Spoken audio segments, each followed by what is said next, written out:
오늘 저희가 허락하신 하나님의 말씀은 누가복음 6장 1절로 11절 말씀입니다. 누가복음 6장 1절로 11절 말씀.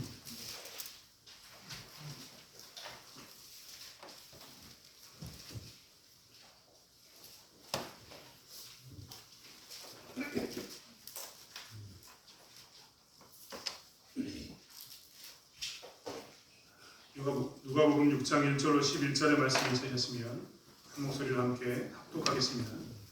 안식일에 예수께서 밀밭 사이로 지나가실새 제자들이 이삭을 잘라 손으로 비비어 먹으니 어떤 바리새인들이 말하되 어찌하여 안식일에 하지 못할 일을 하느냐.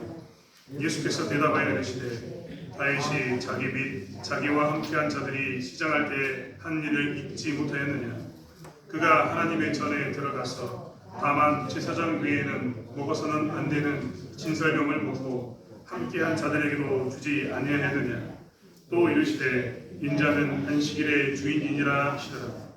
또 다른 안식일에 예수께서 회당에 들어가서 가르치실새 거기 오른손 마른 사람이 있는지라. 서기관과 바리새인들이 예수를 고발할 증거를 찾으려 하여 안식일에 병을 고치는가 엿보니 예수께서 그들의 생각을 아시고 손 마른 사람에게 이르시되 일어나 한가운데 서라 하시니 그가 일어나 서거늘 예수께서 그들에게 이르시되 내가 너희에게 묻노니 안식일에 선을 행하는 것과 악을 행하는 것 생명을 구하는 것과 죽이는 것 어느 것이 옳으냐 하시며 무리를 둘러보시고 그 사람에게 이르시되 내 손을 내밀라 하시니 그가 그리하매 그 손이 회복된지라.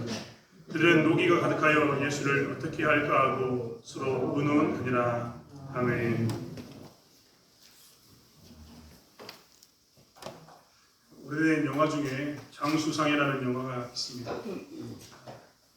개인적으로 눈물을 안 흘리려고 그러는데 자꾸 요즘 영화나 드라마만 보면 눈물이 흐르는데요.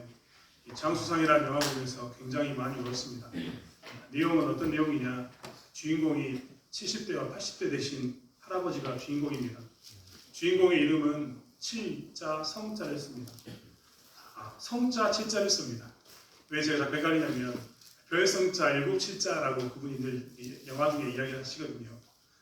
그분의 이름은 별이 7개다 해서 성칠입니다.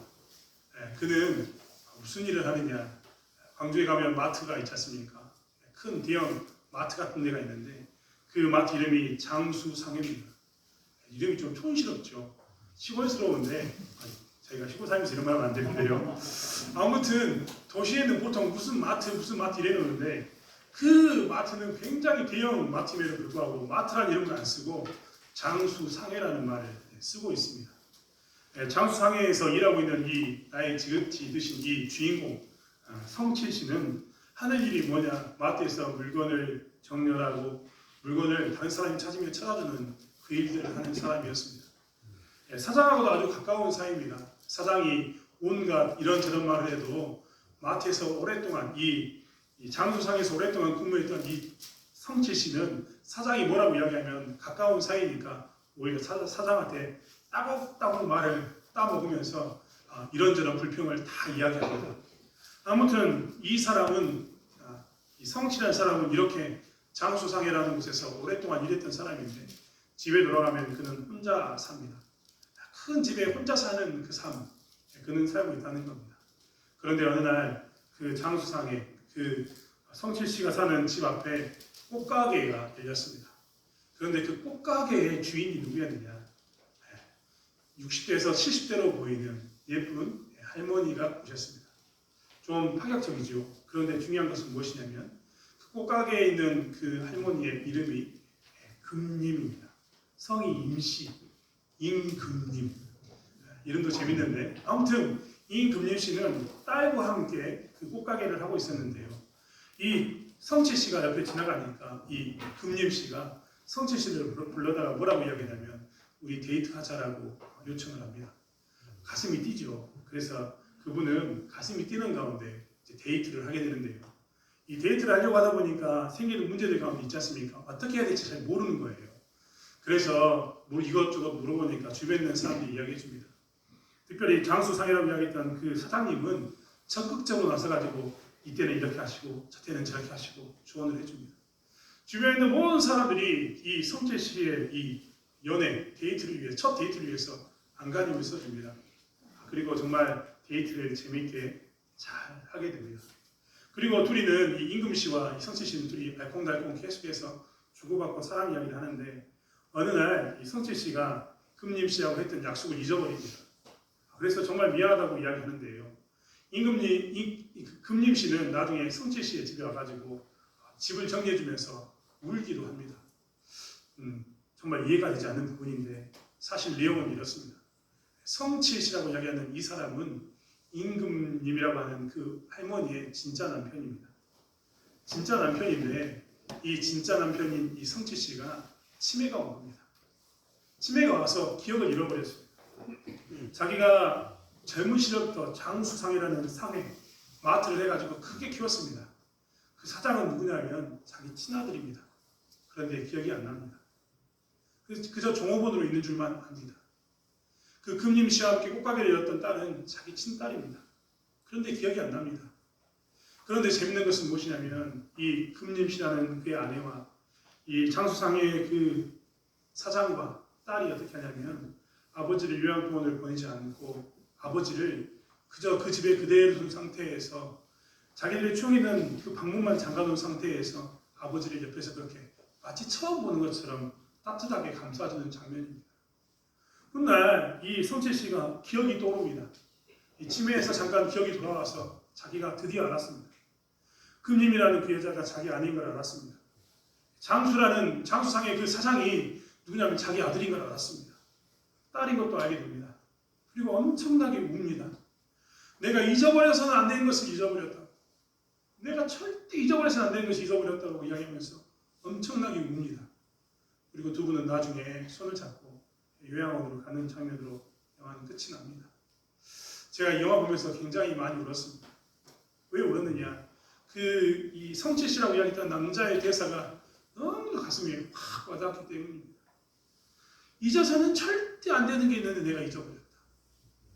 그렇지 않습니까? 아내의 이름을 잊어버리고 어린 시절부터 키웠던 자식을 잃어버리고 딸을 잊어버리고 자기가 마치 혼자인 것처럼 나이 들어 손자인 것처럼 티격태격하고 반찬해먹는 그 모습이 자기는 그게 다인 줄 알았는데 사실은 자기 아내였고 첫 데이트라고 좋아했던 그 여자는 이미 자기 아내였고 자기에게 맨날 투닥투닥거리며 싸웠던 그 사장님은 자기 아들이었고 그걸 잊어버렸던 그가 하는 이야기가 절대 잊어버려서는 안 되는 것을 내가 잊어버렸다고 펑펑 우는데 정말 그게 너무나 많이 와닿았습니다. 우리는 살아가면서 사실 무엇을 지킬 것인가 무엇을 잃어버리지 않을 것인가에 대해서 늘 고민합니다. 사실 우리는 늘 생각하고 살아야 됩니다. 무엇을 지킬 것인가 이것을 절대 잃어버리지 않아야지라는 그 고민 가운데 우리는 살아야 합니다. 그리고 지킬 것은 지키고 잃어버리지 않을 것은 잃어버리지 않은 가운데 써야 됩니다. 이것은 모든 사람이 다 당연하게 져야 할 책무 중에 책무입니다. 마땅히 해야 할 일이라는 겁니다. 사실 이렇게 살아가면서 자연스럽게 가장이 되고 어떤 일에 가게 되면 져야 할 일은 책무가 있는 것. 그러면서 아버지로서는 절대 잊어버려서는 안 되는 것, 그리고 지킬 것은 지켜야 되는 것이 있는 것처럼 우리는 살아가면서 우리도 모르는 사이에 어떤 지위나 신분이 되면 져야 할 책무가 있습니다. 그리고 그 지위나 신분이 되면 절대로 잊어버리지 않고 지켜야 될 것이 있습니다. 지금도 국회의원 선거한다고, 국회의원이 아니죠. 군의원 선거한다고 많은 사람들이 왔다 가셨습니다. 아까 저희 장로님 보셨나요? 제가 예전에 생겼던 영광대교의 장로님 중에 한 분이신 박준하 장로님이 후보로 나오셔서 인사하고 가셨습니다. 저한테는 예배 끝나고 난 다음에 오신다고 했는데 미리 오셨더라고요. 제가 원래 중고등부 아이들 데려가면서 늦게만 인사했는데 아무튼 이렇게 지위가 올라가거나 어떤 그런 직분이 생기면 예를 들면 군의원이 되거나 군수가 되면 당연히 지도자로서 져야 할 책무가 또 생깁니다. 지도자는 절대 군수가 되면 그 초심을 잃어버리지 않아야 된다고 할 만큼 자기는 마음이 흔들려서는 안 됩니다. 권력이 찾아오고 유혹이 찾아와도 자기는 그 책무를 지키기 위해서 내가 이것은 지켜야지, 내가 이것은 잃어버리지 않아야지 하는 그것이 반드시 생기게 되는데 그것을 잘 지키고 살아야 되는 것이 지도자의 의무입니다. 사실 신앙생활을 하면서도 신앙의 연초가 쌓이면 책무가 생깁니다. 오늘 성경에는 바리새인과 서기관이 나오는데요. 이 바리새인과 서기관들은 신앙의 책무를 아주 잘 지켰던 사람 중에 하나입니다. 바리새인들이 어떤 사람들이었느냐? 사실 우리가 신앙생활할 때마다 조심해야 될 게 있는데 그것은 무엇이냐면 열심만 가지고 있는 사람은 항상 조심해야 된다고 말씀을 드립니다. 열심을 가지고 있는 사람이 항상 조심해야 되는 이유는 뭐냐면 열심히 내가 교회 와서 막 봉사하면 열심히 뭔가 하면 좋을 것처럼 보이지만 열심히 일했는데 결과가 엉뚱한 게 나올 수가 있습니다. 그렇기 때문에 열심히 일하는 사람은 뭘 해야 되냐? 왜 해야 되는가에 대한 이론도 반드시 알고 있어야 됩니다. 이걸 좀 이제 어려운 말로 이야기하면 우리는 이론적인 것과 실천적인 것을 다 잘 알고 있어야 됩니다. 이론을 잘 알아야지만 이론에 맞춰서 실천했을 때 열매가 좋게 나타나는 겁니다. 이론을 모르는 상태에서 실천만 하면 문제가 생길 수 있습니다. 어떤 때는 이론만 알고 실천을 하지 않으면 그것도 문제가 생깁니다. 사실 신앙생활 하면서도 지도자가 되거나 신앙의 연주가 깊어지면 우리에게 직분이 생기면 우리는 항상 뭘 해야 되느냐? 이 두 가지를 잘해야 됩니다. 지도자가 이론과 실천을 잘해야 되는 것처럼 신앙생활 하는 사람도 신학적인 것, 우리의 이론은 성경이니까 하나님 말씀에 대해서 정확히 아는 것, 신학적인 부분, 하나님에 대한 공부가 반드시 필요합니다. 그렇기 때문에 교회는 할 수만 있으면 예배를 통해서 그리고 성경 공부를 통해서 신학적인 것을 꼭 해야 합니다. 반면에 또 뭐 해야 되느냐? 실천도 꼭 해야 합니다. 이렇게 이론과 실천이 잘 되어 있는 것, 그것이 뭐냐면 바른 신앙인이고 정말 좋은 신앙인입니다. 하나님께서는 사실 이론과 실천을 잘 겸비한 사람, 신학적인 것과 그리고 실천을 잘하는 사람을 늘 찾고 계십니다. 이스라엘 백성들 중에서 이 책무, 이 지도자가 되어가지고 직분을 가지고 있어가지고 사회적으로 좀 뭔가 책임질 수 있는 그 자리에 있는 사람으로서 신학과 실천을 아주 잘하는 사람이 있었는데 그게 누구였냐면 사실 바리새인들이었습니다. 바리새인들은요 아주 성경에 능한 사람들이었습니다. 제가 가끔 우스갯말로 그런 적 이야기한 적이 있지 않았습니까? 제가 성지순례 갔을 때 이야기도 하면서 이야기한 적이 있었는데 이스라엘 백성들은 주일이 되면 불을 켜지 않습니다. 이 불은 뭐냐면 가스불을 말하는 겁니다. 요리를 하는 불을 켜지 않습니다. 그들은 불을 켜고 싶으면 어떻게 하냐면 이방 사람들을 부릅니다. 불을 좀 켜달라고 이야기합니다. 되게 웃기지 않습니까? 그들은 엘리베이터의 버튼을 누르지 않습니다. 제가 한번 그때도 말씀드렸는데 제가 성지순례 가가지고 한번 호되게 당했습니다. 엘리베이터를 탔는데 거기에 유대인들이라고 적어졌더라고요. 유대인 전용, 이방인 전용, 유대인 전용. 뭐 인종차별이 아니라 그냥 그렇게 적혀 있습니다. 근데 제가 그걸 딱 탔는데 무슨 이런 게 있어 하고 저는 유대인 전용을 탔습니다. 용감했죠. 근데 중요한 건 그날이 안식일이었어요. 안식일이 되면 유대인 전용 엘리베이터는요 각 층마다 섭니다. 누를 필요가 없어요. 왜냐하면 누르는 것은 유대인들은 일이라고 생각하기 때문에 누르지 않습니다. 그러니까 엘리베이터를 아예 애시당초 1층부터 다 서게 만듭니다. 모든 층에 섭니다. 1층 서면 문 열리고 닫히고 2층 서면 문 열리고 닫히고 제가 10층까지 올라가야 되는데 계속해서 그 일을 해야 됩니다. 그때 처음 알았습니다. 유대인 전용은 절대 타면 안 되겠구나. 아무튼 그게 뭐냐면 유대인들입니다. 되게 웃깁니다. 그런데 우리가 생각하기에는 제가 웃긴 이야기로 그것을 예를 들었지만 그러면 이 바리새인들은 이 웃긴 이야기를 몰라서 하고 있을까요? 왜 이런 일을 실천했는가? 사실 바리새인들은 좀 전에 말씀드린 것처럼 성경의 이 율법의 조문에 능통한 사람들이었다니까요. 이론에 아주 능통한 사람들이었습니다. 그냥 그들이 쓸데없이 불을 켜지 않겠다. 쓸데없이 우리가 그 버튼을 누르지 않겠다라는 게 절대 없습니다. 철저하게 이론 중심입니다. 이론에 어떤 얘기가 예를 들면 출애굽기 35장 3절의 말씀에는 안식일에 관한 이야기가 나오면서 출애굽기 35장 3절의 말씀은 뭐라고 나왔냐면 이렇게 나왔습니다. 안식일에는 너희의 모든 초소에서 불도 피우지 말지니라. 분명히 그들이 말씀을 뒤져보니까 그들이 주로 봤던 모세오경의 한 귀퉁이에 뭐라고 적혀 있었냐면 출애굽기 35장 3절에 안식일에 너희의 모든 초소에서 불도 피우지 말지니라. 그럼 우리는 불을 피우면 안 되겠다라고 생각했습니다. 그래서 그들은 불을 피우지 않습니다. 철저하게 율법에 있는 조례대로, 규례대로 그들의 규정을 정하고 지켰던 겁니다. 또 출애굽기 16장 23절에 보면요. 어떤 말이 있냐면 거기에는 이렇게 적혀 있습니다. 모세가 그들에게 이르되 여호와께서 이같이 말씀하셨느니라. 내일은 휴일이니 여호와께 거룩한 안식이라. 내일은 휴일입니다. 안식일 전날 이 말씀을 선포한 겁니다. 안식일 전날 뭐라고 이야기했냐면 너희가 구울 것은 굽고 삶을 것은 삶고 그 나머지는 다 너희를 위하여 아침까지 간수하라. 이 말이 뭐냐면 너희들의 삶 가운데서 내일은 안식일이니까 오늘, 소위 말하면 우리에게 말하면 안식일 예비일인 오늘 뭐라고요? 삶을 것 삶고 구울 것을 구라. 즉 요리를 다 해놓아서 내일 먹을 것을 준비하라는 겁니다. 내일은 요리하면서 너희들이 분주하지 말고, 내일은 요리하면서 너희들이 시간을 뺏기지 말고, 내일만큼은 너희들의 전 가족이, 여자들을 포함한 모든 가족이 뭐하기로 한다? 여자들과 종을 포함한 모든 사람이 안식일을 지키기를 원한다라고 말씀에 있었습니다. 그래서 그들은 뭐 했냐? 안식일의 요리를 금했습니다. 예레미야서 17장의 말씀에 보면 이런 말씀이 있습니다.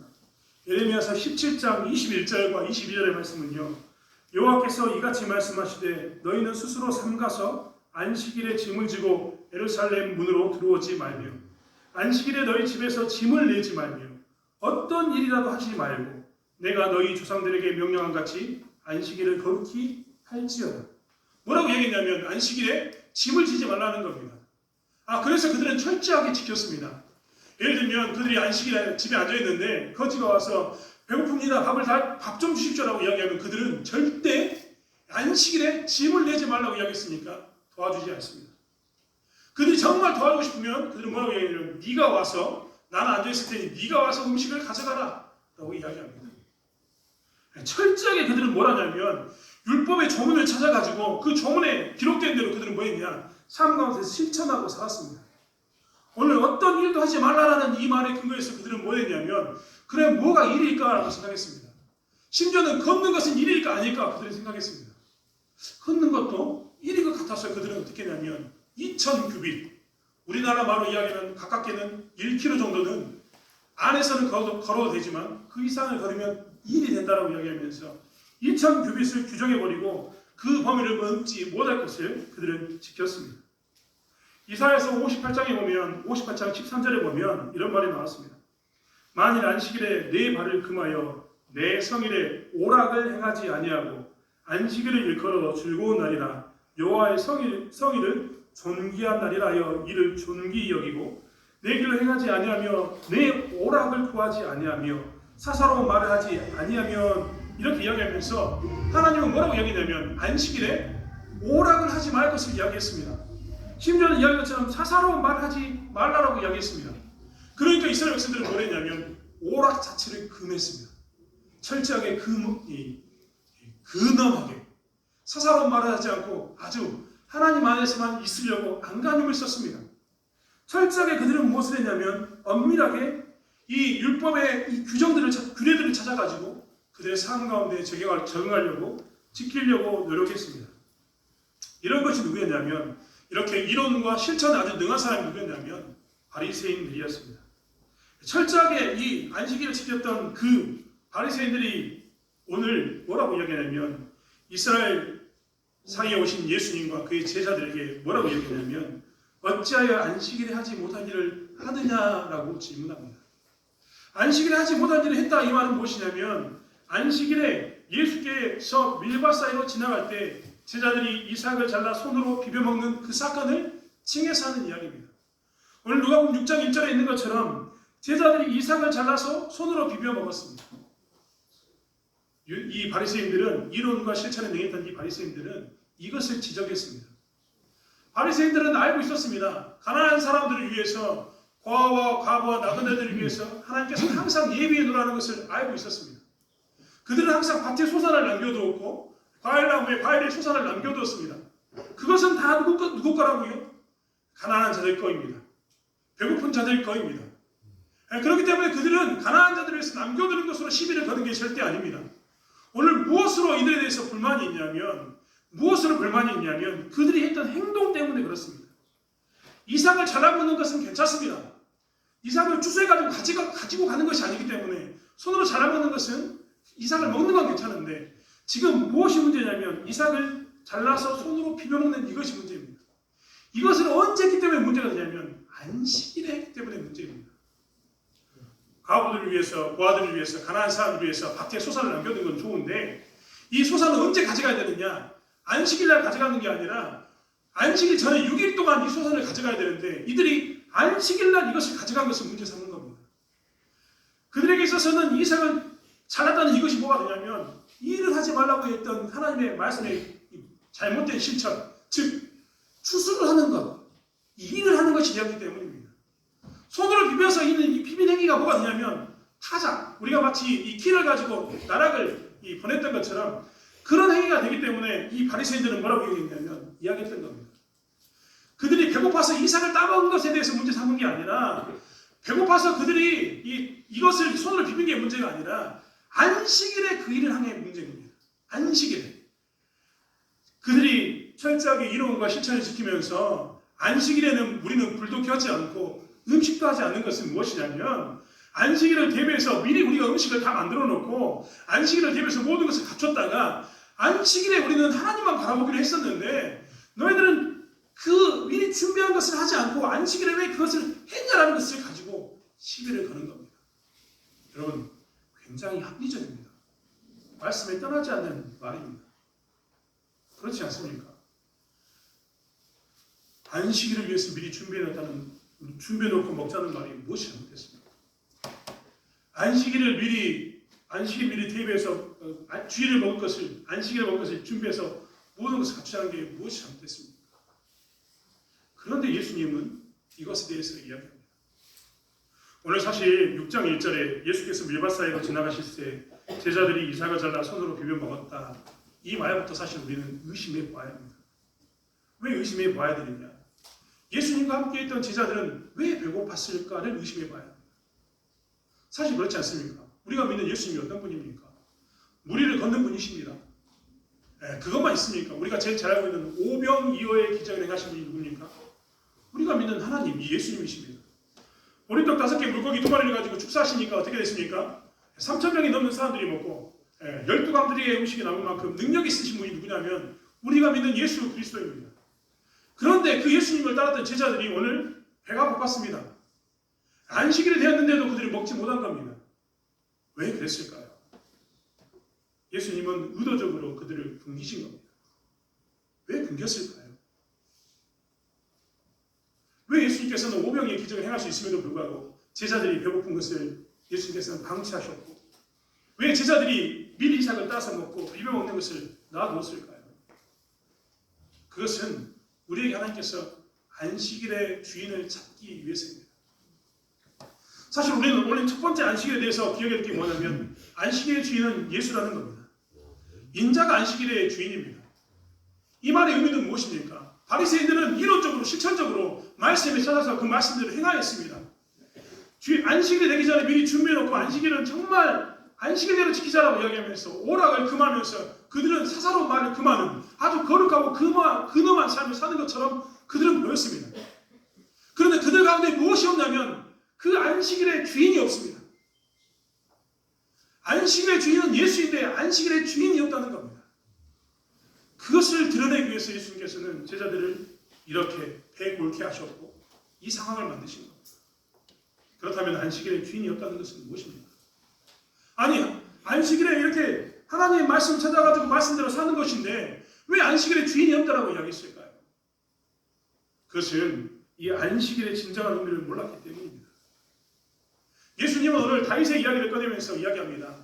너희들이 말하는 것처럼 이론과 실천만을 강조해서 율법의 조항을 찾아서 규례를 찾아서 했던 그것대로 실천하면 너희들이 다 옳다라고 생각하는데 너희들이 가장 존경하는 다윗은 어떻게 살았는가를 살펴보라는 겁니다. 다윗은 무슨 일을 했냐면 다윗은 절대 자기가 먹어서는 안 될 것처럼 율법은 철저하게 레위인들과 제사장만 먹으라고 이야기했는데 그 제사장이 먹었던 진설병이라는 것, 진설병은 그냥 돌아다니는 떡이 아니라 그것도 성소 안에서 떡병이 떡상이라고 이야기하는 그것에 있는 그 떡을 누가 먹었냐? 다윗이 먹었다라고 이야기합니다. 죽어야 될, 벼락 맞아서 죽어야 될, 그리고 돌로 쳐서 죽여야 할 사건입니다. 그런데 하나님은 그것에 대해서 아무 말 하지 않습니다. 여러분 다윗 이전에 사울왕을 생각해 보십시오. 사울왕이요 블레셋과 전투 가운데 조급했습니다. 조급해서 누굴 기다리지 못했냐면 사무엘을 기다리지 못했습니다. 그리고 그가 제사를 먼저 지냈습니다. 어떻게 됐습니까? 하나님 눈밖에 났습니다. 그런데 다윗은 제사장들이 거하는 성소에 들어갔습니다. 그리고 성소에서 제사장들이 먹는 떡을 먹었습니다. 자기만 먹은 게 아니라 누구도 먹었다고요? 함께한 사람들도 먹였습니다. 다윗은 왜 죽지 않았습니까? 오늘 예수님은 이 이야기를 하고 있습니다. 바리새인과 서기관들이 지금 하고 있는 이론과 실천에는 흠이 없는 것처럼 보입니다. 그런데 정작 누가 빠졌냐면 이웃이 빠졌습니다. 배고픈 자들이 빠졌습니다. 오늘 바리새인과 서기관들과 함께하고 있는 이 사람들 가운데 지금 이 이야기를 듣고 있는 주변에 있는 사람들은 어떤 사람들이냐면 예수님이 그의 제자를 통해서 배고프게 했던 것처럼 안식일이 되면 안식일 때문에 더 배고픈 사람들입니다.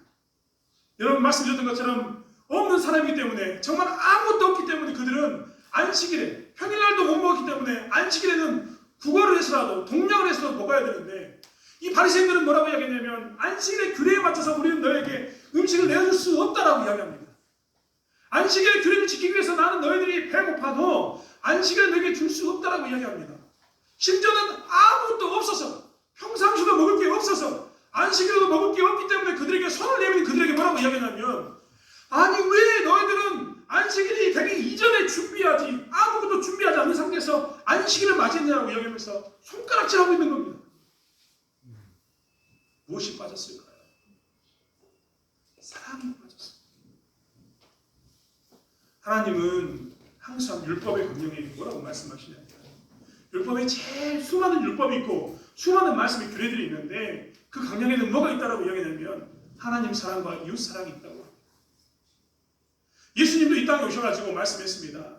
너희들이 가지고 있는 것 중에 율법에 수많은 것이 있는데 너희들이 놓친 것은 하나님 사랑과 이웃 사랑이라는 이 강령을 놓치고 있다라고 예수님께서도 말씀하지 않으셨습니까? 바리새인들이 안식일을 보내면서 이 안식일의 주인이 없이 보냈다는 말은 뭐냐면 하나님께서는 안식일을 지키게 하면서 그 안식일을 통해서 오히려 그들에게 수많은 것을 금하게 하면서 오히려 그 안식일에는 진짜 하나님에게만 집중해서 하나님 사랑을 해라. 진짜 하나님에게만 집중해서 하나님 사랑을 알았다면 너희들이 그 사랑을 이웃에게 흘려보내라. 너희들을 불러서 너희들의 축복의 통로로 삼고자 하는 나의 마음을 가지고 너희들 율법이 가르치고 있는 그 사랑을 증거해라. 하나님의 사랑됨을 나타내라라고 이야기했는데 너희들이 이것을 잃어버렸기 때문에 너희들이 지내고 있는 것은 정말 말씀을 잘 찾아서 이론대로 실천하고 있는 것처럼 보이지만 사랑이 없는 안식일의 주인이 없는 그런 잘못된 안식일을 보내고 있다라고 말씀하고 있는 겁니다. 사실 우리도 곰곰이 살펴봐야 합니다. 우리는 왜 예배를 드리고 있고 우리는 왜 봉사를 하고 있고 우리는 왜 섬기고 있고 우리는 왜 이렇게 나와서 주일날 모이기를 힘쓰고 있습니까? 이것 안에 우리가 이 안식일을 지킨다고 이야기하면서 이 주일을 지킨다고 하면서 드리는 이 예배 가운데 우리가 하나님 사랑과 이웃 사랑이 없다면 정말 죄송한 이야기지만 우리가 드리는 이 예배는 무슨 의미가 있습니까? 오늘 예수님이 이야기한 것처럼 너희들의 예배에는 너희들의 안식일에는 주인이 없다, 인자가 없다 했던 말이 우리에게 쏟아진 것과 다를 바가 없습니다. 우리는 그렇기 때문에 무엇을 해야 되느냐? 이 예배를 드리면서도 이 안식일을 지키면서도 무엇을 해야 되느냐? 하나님 사랑을 드러내야 합니다. 이웃 사랑을 드러내야 합니다. 내게 주어졌던 그 이웃들 가깝게 저는 이 교회 울타리 안에 있는 이들을 돌보는 것이 이웃 사랑의 첫 번째입니다. 음식을 배불리 먹기 위해서 우리가 음식을 가져왔습니까? 성찬식을 우리가 왜 합니까? 떡을 떼는 일을 왜 합니까? 나의 주변에 있는 사람들과 친밀한 교제 그것도 있지만 그것을 통해서 우리가 하나님의 것을 고백하는 그 목적이 성찬의 목적이 아니었습니다. 음식을 나누는 목적이 아니었습니까? 봉사의 목적이 아니었습니까? 그렇다면 우리는 이 안식일에 인자가 주인됨을 증명하고 살아야 합니다. 예배를 통해서 더욱더 하나님 사랑과 이웃 사랑을 증명하고 살아야 된다는 겁니다. 이 안식일에 예수님은 인자가 안식일의 주인이다라고 선포하셨습니다. 그런데 그 다음에 보면 6절에 또 다른 안식일에 대해 이야기가 나옵니다. 6절의 말씀을 보면 이렇게 시작합니다. 또 다른 안식일에 예수께서 회당에 들어가사라고 이야기합니다. 그전 안식일에 분명히 너희들의 안식에는 인자가 없다라고 이야기하고 너희들이 이론과 실천을 잘 지키는 것 가운데에는 분명히 잘 지키는 것처럼 보이지만 하나님 사랑과 이웃 사랑이 없다라고 선포했는데 그 다음에 또 다른 안식일에 또다시 이런 문제, 안식일의 문제에 또 직면하겠다는 겁니다. 이번에는 바리새인과 서기관들이 예수를 고발할 증거를 찾으러 왔습니다. 거기에는 누가 있었냐면 예수님이 들어갔던 회당에는 오른손 마른 사람이 있었습니다. 오른손에 장애를 가진 사람이 있었다는 겁니다. 이 불편한 사람이 있었습니다. 그런데 서기관과 바리새인들은 이제 예수를 고발하기 위해서 그것을 지켜보고 있었습니다. 안식일을 지키는가 지키지 않는가를 살펴보게 된 겁니다. 그런데 그들이 분명히 안식일의 병을 고치는가 고치지 않는가를 엿보면서 고발하려고 하는 그 바리새인과 서기관이 있었음에도 불구하고 예수님은 뭐라고 이야기하냐면 그 손 마른 사람에게 중앙으로 나올 것을 이야기합니다. 넌 일어나라. 드러나게 모든 사람 앞에 일어나라. 그리고 중앙으로 나오라라고 이야기합니다. 그리고 그에게 이야기합니다. 사람들에게 묻습니다. 내가 너에게 묻노니 안식일에 선을 행하는 것과 악을 행하는 것, 생명을 구하는 것과 죽이는 것, 얻는 것이 옳으냐라고 묻습니다. 그리고는 그 중앙에서 일어서 있는 그 사람의 손을 고쳐줍니다. 예수님은 또 다른 안식일에 인자의 주인 없이 보내는 그 안식일을 보내고 있는 이 바리새인과 서기관들에게 또다시 이야기하고 있는 겁니다. 이 오른손을 마른 이 사람을 고치는 것이 옳으냐 하는 것을 묻습니다. 사실 바리새인들은 이번에도 하고 싶은 말이 있었습니다. 바리새인들도 율법을 알고 있었습니다. 율법을 알고 있었기 때문에 그들도 어떤 것을 알고 있었냐면 오늘 내가 키우는 소가 양이 구덩이에 빠져서 죽게 되면 이 소를 구해야 될까 말아야 될까에 대한 답을 알고 있었습니다. 그 답은 무엇이냐면 급하게 생명을 구하는 일이라면 그 소와 양을 구해야 된다는 겁니다. 율법은 생명이 있는 것, 급하게 생명이 위협받고 있는 모든 것은 구하라고 이야기합니다. 그렇기 때문에 바리새인과 서기관들도 알고 있었습니다. 이게 급한 일이고 당장 생명이 오락가락하는 일이면 내가 그를 구해야 된다는 것을 알고 있었습니다. 근데 그들은 예수님이 지금 오른손 마른 자를 고치는 것을 보면서 그것이 불만이었습니다. 율법의 조항에는 생명에 급한 일이 있으면 그를 살려라라고 나왔는데 오른손 고치는 이 질병이 무엇이 급하냐? 그렇지 않습니까? 바리새인과 서기관들 입장에서는 내일 고쳐랍니다. 오늘은 안식일이니까 이거 지금 당장 그가 그동안 이렇게 살았으니까 내일 고치면 될 것 아니냐? 안식일 이전에 고치면 될 것 아니냐? 왜 굳이 안식일에 고쳐야 되느냐? 생명에 위협받는 일이 아닌데 왜 굳이 지금 해야 되냐고 그들에게 따지고 있습니다. 예수님께 따지고 있는 겁니다. 예수님께서는 그것에 대한 대답으로 오늘 이야기한 것처럼 선을 행하는 것과 악을 행하는 것, 생명을 구하는 것과 죽이는 것 어느 것이 옳으냐라고 이야기합니다. 여러분 우리는 이 말씀을 잘 생각해 봤으면 좋겠습니다. 우리는요 보통 선을 행하거나 악을 행하는 것은 선택이라고 생각합니다. 내가 선을 선택하면 악은 져버리는 것. 그렇기 때문에 선악을 선택할 때 있어서 뭐냐면 내가 선을 행하면